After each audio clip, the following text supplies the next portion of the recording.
Hello, welcome to our show, Chatting with Charlie, EB-5 Investor Outlook for November of 2024. My name is Joey Barnett. I am a partner at WR Immigration, and we're joined with Charlie Oppenheim on this lovely late November day. Great to see you, Charlie, and happy Thanksgiving. Everyone who's here is very interested in EB-5, and I understand why. It's a huge path to a green card. There is a door that is wide open. But I guess the door is going to be closing at some point, probably at this time next year. Some of the doors will be closed, at least for those in the United States. And so we're going to be talking about that and talking about why 2025 should be the year that you plan to move forward with EB-5. There is a limited window of opportunity that you can file your EB-5 case and an adjustment of status at the same time. And that's because the Visa Bulletin is current for the reserved EB-5 categories. And who better to have on and speak about the Visa Bulletin than Charlie Oppenheim? And that is why he is here today. He is our Director of Visa Consultings at WR Immigration. You've probably been listening to us all year. You guys know this doesn't constitute legal advice. It's just for informational purposes. And feel free to give us a call or email us. My email is jbarnett@wolfsdorf.com. Happy to have a consultation with you about EB-5.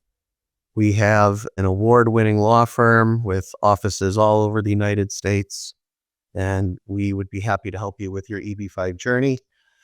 And let's just jump right into it. The Visa Bulletin, not really too much new for EB-5. Things sort of remain the same.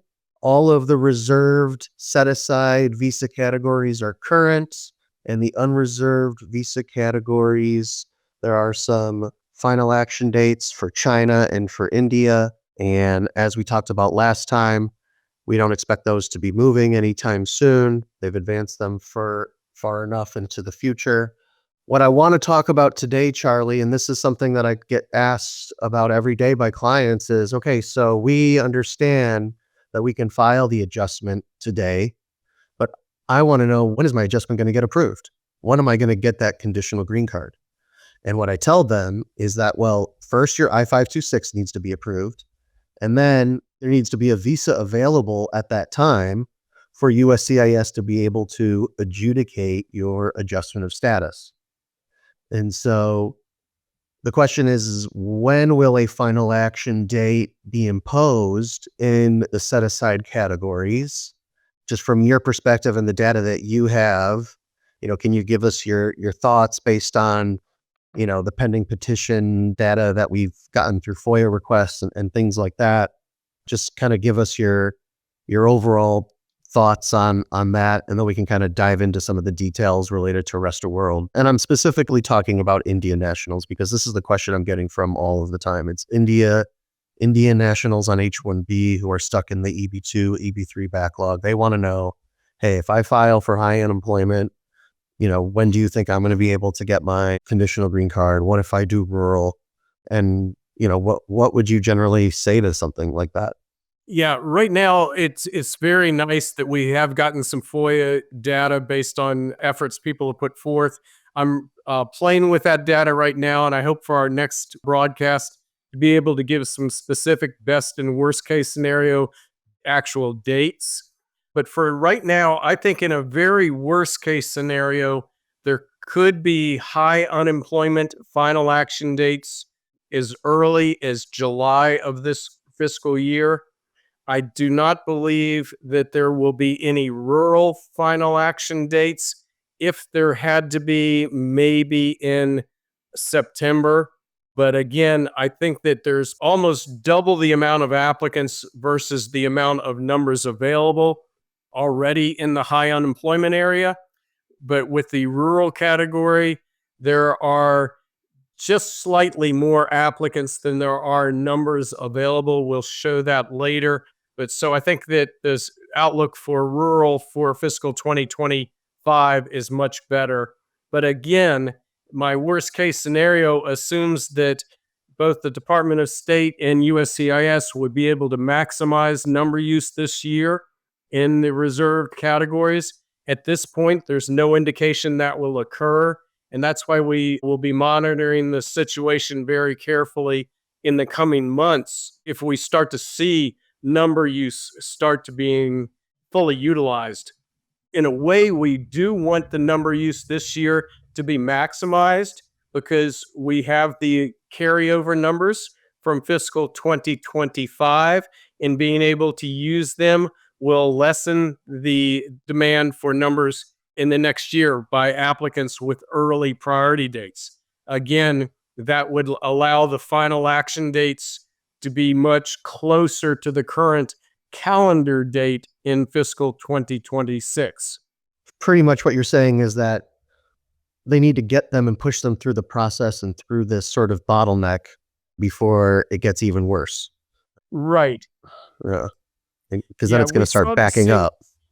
Yeah, we saw the same type of thing with the in the pre-RIA cases in the mid in 2014, 2015. There were plenty of numbers available in the early stages versus the amount of applicants. Unfortunately, the cases were not being approved, allowing them to be finalized during those years, and the demand just kept building and building until they finally did start using the numbers.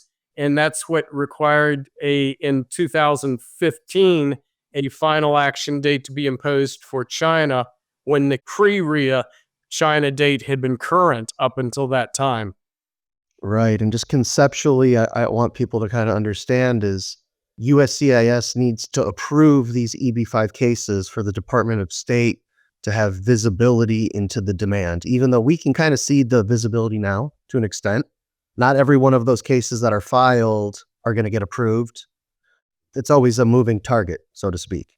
But the more that we can kind of get through this initial stage with USCIS, the goal is that the Department of State will help us push it through before the end of the fiscal year so that we can use these numbers that will otherwise carry over and stop being available to the reserve visa category. And we're going to get into that a little bit more about how that number is going to be going down. And has been going down actually each fiscal year for the past few years. What I do want people to know, and we just did another webinar, the managing partner, Bernie Wolfsdorf, and I just did another webinar about concurrent adjustment of status filing and that opportunity and the challenges and sort of what people should be considering and who's it available to. And it's available to a lot of different people who are in the United States. The fact that it's current right now in the Visa Bulletin and will be for seemingly the next 6 months minimum gives this limited window of opportunity. And I really expect EB-5 to be busy because of it. Every other employment-based category in the Visa Bulletin, there's a backlog, right? For Indians and for Chinese, it's 2, 3, 4, 5 years minimum, depending on which visa category you're looking at. Charlie, I know you have another employment-based webinar with Sharina and where you talk about EB-2 and EB-3 and stuff. I get a lot of EB-5 applicants or potential clients who are in the United States stuck in that backlog. And, in my frame of mind, I'm thinking, okay, if you have a 2017 priority date for EB-2, EB-3 India versus doing rural or high unemployment today for EB-5, are you going to get your green card faster? That's sort of what they're thinking about is how much faster, and is it worth the $800K and the possible financial risk? Although you can limit that by making a smart choice, but that's kind of the arithmetic or calculus, however you want to say it, that they're doing in their head. What I remember you saying before, and I just want to see if it still rings true, was that you thought at one point it would take around 7 years or so to get back to where the final action date was during the COVID times when it had advanced so far forward. Is that still kind of accurate to what you're seeing based on the past, 6 months since we've brought it up? I think it could well be. I think that for both China and India employment second and third preference categories, I think the wait time is going to continue to lengthen.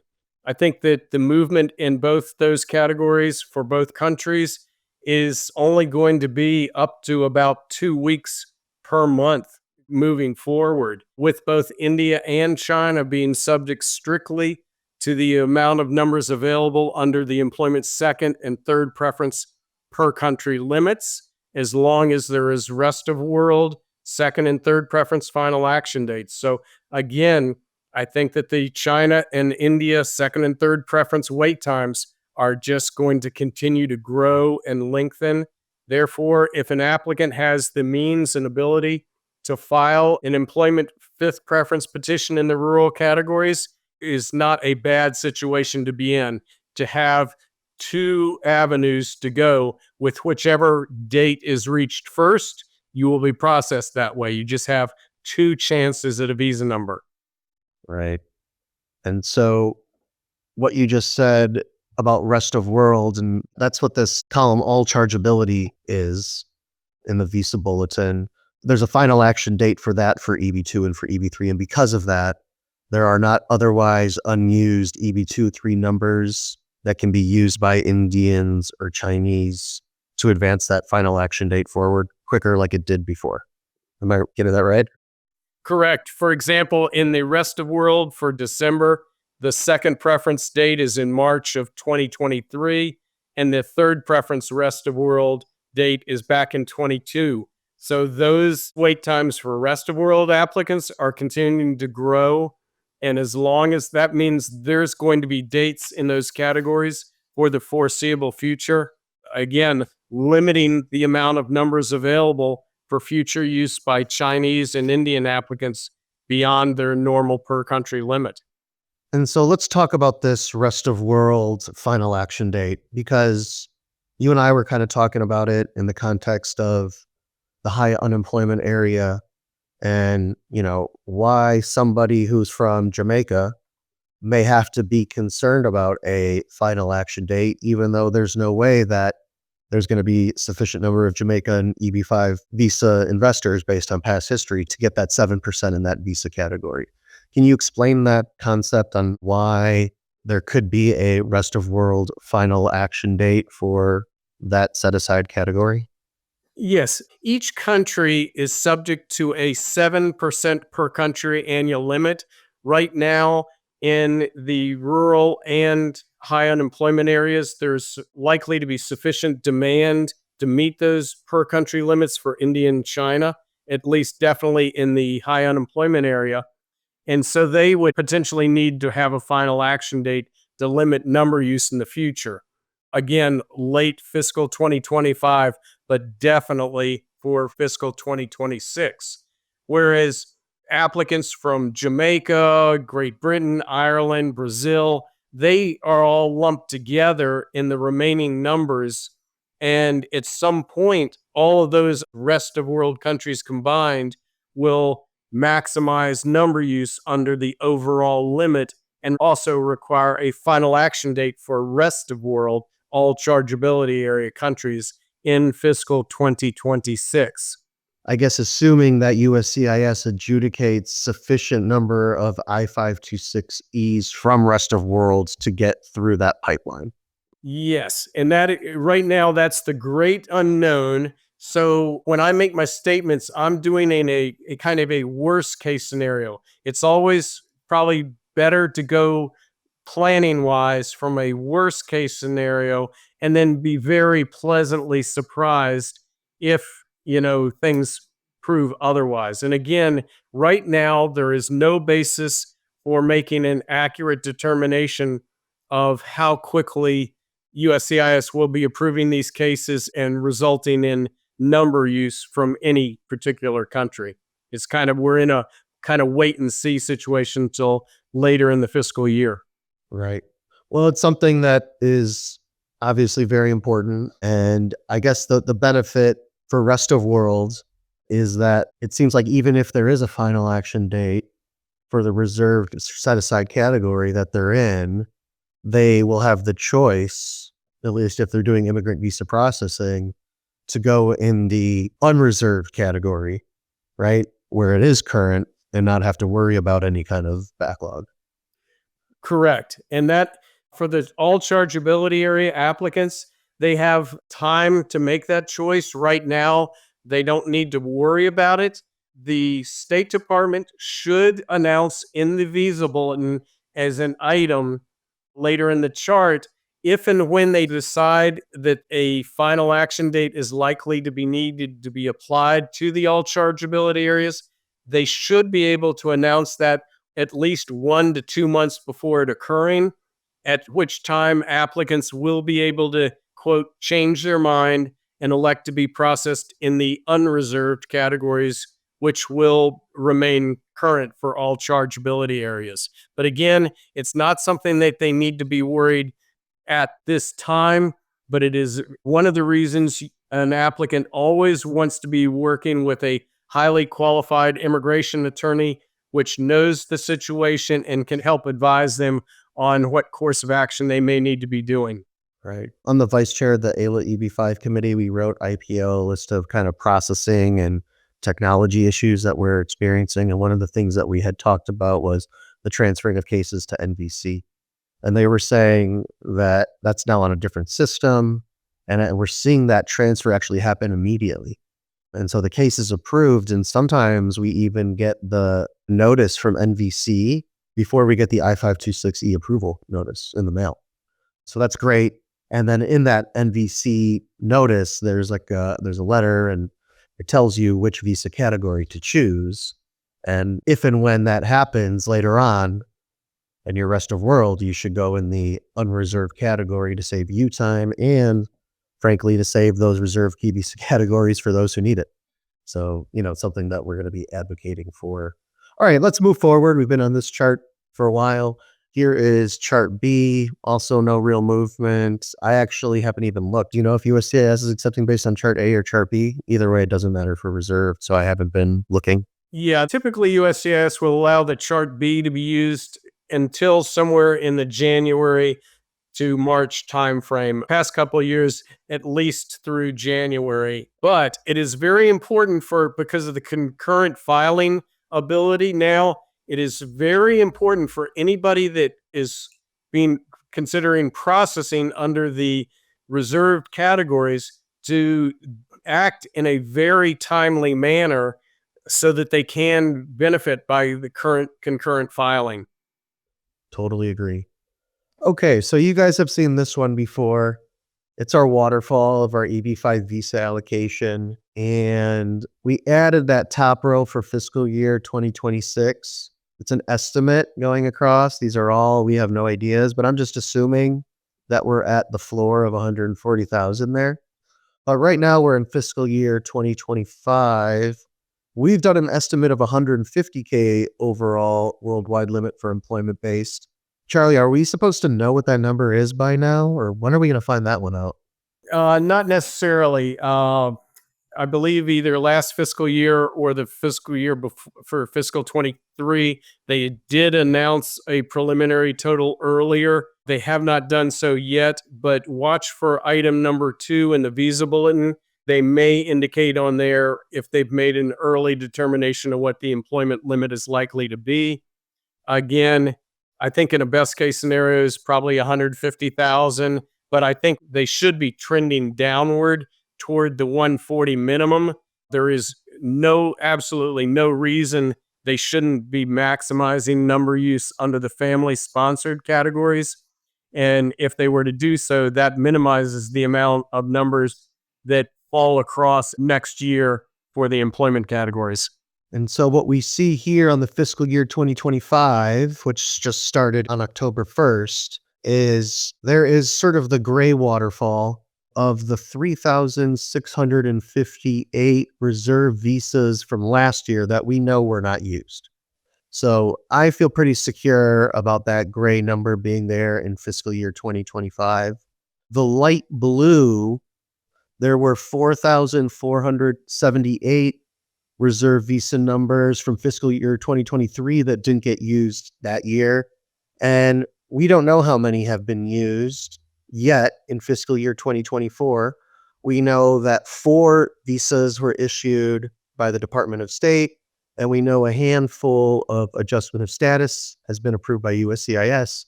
So I subtracted 100.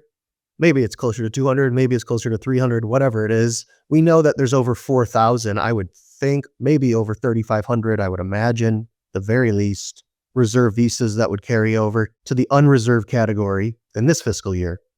And so what we are talking about and what Charlie mentioned before is that the goal is for these 3,658 in the gray are used this year before they are lost to reserve visas forever. It's interesting. We look at the overall worldwide limit and you see it was small and then it got real big during the COVID years and now it's coming back down. And I just want to note it, like we're trending downward. And that's probably where we're going to be for the foreseeable future, unless Congress makes some changes, at least in what the limit is. Charlie, do you have anything you wanted to say about this? Because I have a couple questions for you, but I wanted you to just jump in if you had something to say. Yeah, as you mentioned, unfortunately, those 2023 carryover numbers for reserved categories, had they been used during fiscal 2024, that would have taken all of those applicants off the list of those competing for numbers during 2025 and in the future. Again, that would have been a tremendous benefit, and it is actually going to have a negative impact on the reserved applicants going forward and eventually cause their wait times to be lengthened. Right. I mean, we have plenty of I-526Es in reserve categories that have been approved, and the consulate hasn't scheduled the interview. Yeah. Right. It's, yeah. Well, they better be scheduling them. I haven't seen them in the monthly, visa allocation charts that they put on their website, but they generally have been doing most of the EB-5 visa issuances at like the end of the year, not in the beginning of the year. Although I guess maybe not for Vietnam last year. But yeah, those were kind of carryovers. Well, and that, as you mentioned, they did do more of the number use toward the end of the fiscal year or at the very end of the fiscal year. That is a very unfortunate situation that they are not processing in a category where it is current, that they were not processing applicants throughout the fiscal year. Although the applicants may have gotten finalized at the end of the year, they were kind of penalized when they could have been processed earlier. Right. And I just think this just shows the dwindling number of carryovers as we just get the lower annual limit, which makes complete sense. Anyways, I always like looking at these numbers. I think it's important to give a holistic picture of where we've been. And you can kind of see that, the number of reserved visa numbers, it's going down, right? And the demand is going up. And that's what this next slide really demonstrates. It has to do with the rural reserve visa category demand versus supply, and based on some of the FOIA data that's out there. And it also assumes a number of things like they're all going to get approved and there's all 2.5 applicants per petition. That's what the orange line is for. And then this just shows how many visa numbers are available this fiscal year. This is somewhat misleading in the sense that we know USCIS won't be able to adjudicate all 2,200 of these I-526Es in the rural category to generate that orange line. We get that. But we're just saying that those are in the pipeline and that gray number on an annual basis is going to be decreasing every year. Now is the time to push it through when it's as big as it will be. Right. And again, that orange line, it is always best to view things in a worst case scenario. As you said, all those 2,200 getting approved. And this is what the situation would be if those 2,281 had already been approved and competing for numbers during fiscal 2025, which they are not, which is why I said I believe the rural categories are very likely to remain current throughout the entire fiscal year. And now let's look at the high unemployment and cue your gasps. But here it is. We show still that there's more demand for high unemployment than there has been for rural, in particular from rest of world.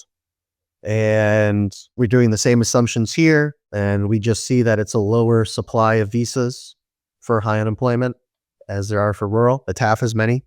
We've known that the entire time since the law came out that they were going to be getting half as many. And I'm hoping every investor who does high unemployment knew that before making the decision, but there's half as many. And sort of the same concepts that we talked about in the last slide ring true. But Charlie, what is different here? Here, it does not take a lot of those pending petitions to be approved.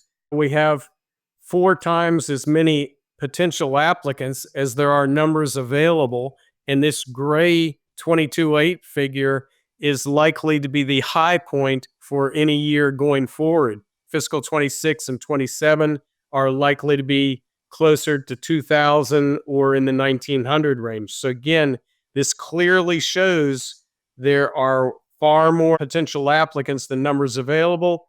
And this is why, in a worst case scenario, there could be a need for a high unemployment final action date late in fiscal 2025, sometime in the summer, possibly.